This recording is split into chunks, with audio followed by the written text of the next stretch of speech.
There are a few additional chart types I've not talked about, and we'll do that now. You can render a dot chart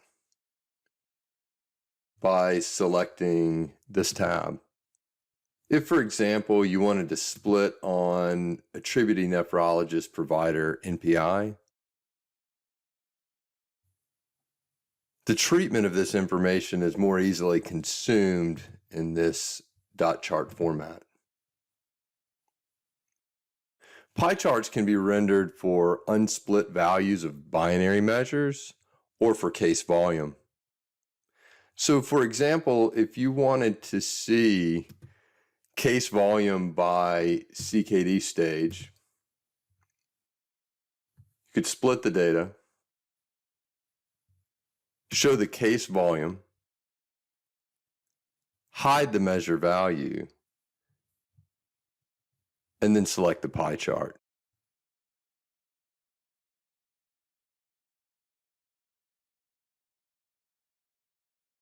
You can render the measure's case distribution by selecting this tab.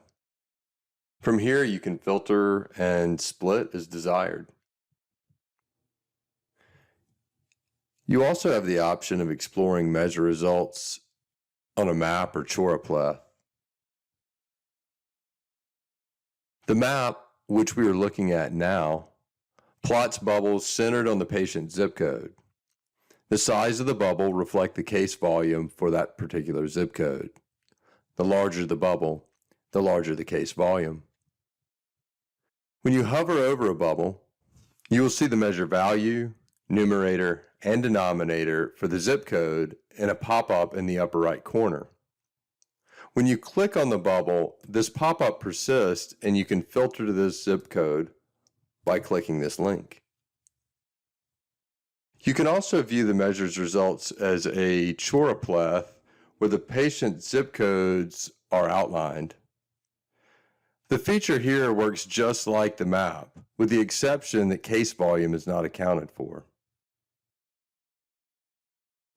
As you have just seen with the map and choropleth, Measure Explorer enables you to filter measure results or view cases directly from the chart you're reviewing. We'll look at a couple of other examples of this feature.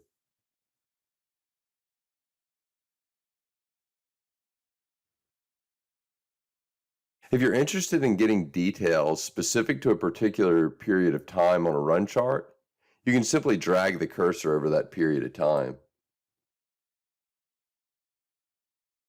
Below the chart, you will be shown the measure's value, the numerator and denominator, and the percentage of the measure's cases. All of these details are specific to the selected time frame. You also have two options to further interact with this time period. The Keep Only button will apply the report's date filters that we reviewed in a previous lesson. Once selected, the chart will be re-rendered for that period of time. When you select the View Cases button, you are taken to Case Review, where you can explore the measure's case level details. We will review this feature in depth in an upcoming lesson. As a reminder, the report's date filters persist from screen to screen.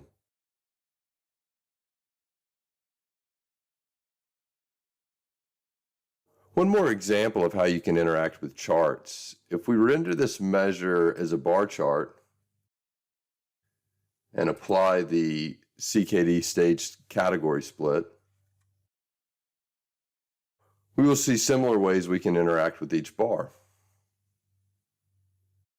If I select the Keep Only button, the filters will automatically be applied that exclude all other bars, which in this case are the CKD stages.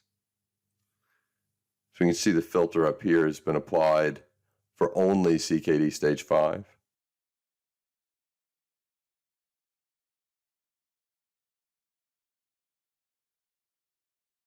If I select the Exclude button, a filter excluding this selected bar will be applied and the chart will be re-rendered like this.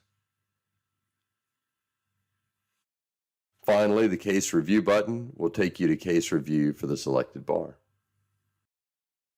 Another nice feature available to you is the ability to add measures to this screen for comparison with the measure you are reviewing.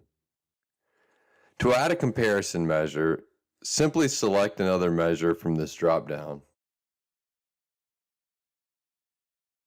and then select the plus sign button. The new measure will be added with the same chart type and with the same filters and splits. You can add one or more measures for comparison purposes.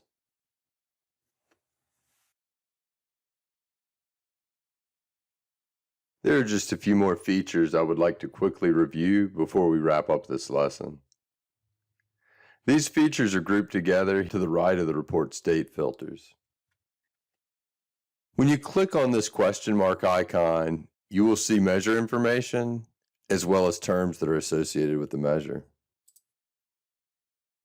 The measure information includes descriptions of the measure, the numerator, and the denominator, as well as the measure's target direction. Then you have a list of terms that are associated with the measure. These terms are added during the development process and describe the fields associated with the measure or other attributes about the measure.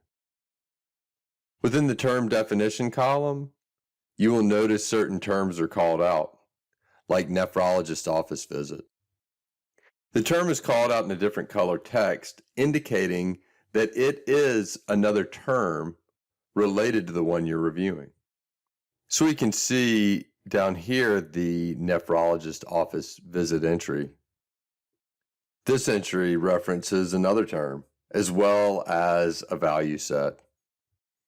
So down here we have the physician office visit term, and below the list of terms is the list of value sets associated with this measure. So these terms end up being highly effective in communicating information that is often vital for measure interpretation. This push pin icon is what you select when you want to pin the analysis you're reviewing to a board. Boards, as we discussed in a previous lesson, are collections of custom analyses that can be saved for later use. Boards allow you to save and annotate the results of your measure analysis. For example, the Deep Dive on Population board provides the results of a population analysis. This board was created for the purpose of communicating the information herein and saves users from having to recreate these analyses in the future. There's an entire lesson dedicated to creating boards, so we will explore this topic in more detail shortly.